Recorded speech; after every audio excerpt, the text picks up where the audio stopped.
2018 रे भारत सरकार द्वारा निष्पत्ति होता ओडिशार चंडीखोलटारे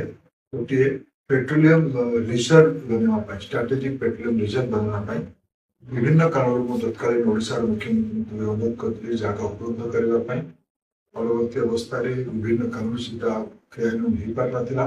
पुणी 2025 रे भारत सरकार तथा ओडिशा सरकार भितर गोटे बुझामणा होता शीघ्र शीघ्र क्रियान्वयन करने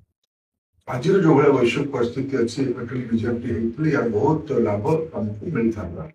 एवं भी विलंब होशार मुख्यमंत्री श्री मोहन चरण माझी को केंद्रीय पेट्रोलियम मंत्री श्री हरदीप सिंह पुरी को आज व्यक्तिगत भेटिक कथबार्ता पत्र भी लिखी देशर स्वार्थ दृष्टि ओडिशार स्वार्थ दृष्टि पाखापाखि 8,500 कोटी टंकार निवेश हम या रोजगार भी या देशर इंटरनल सिक्योरिटी देशर इमरजेंसी बहुत बड़ इंस्ट्रुमेंट आम ओडिशा भी हम पाखे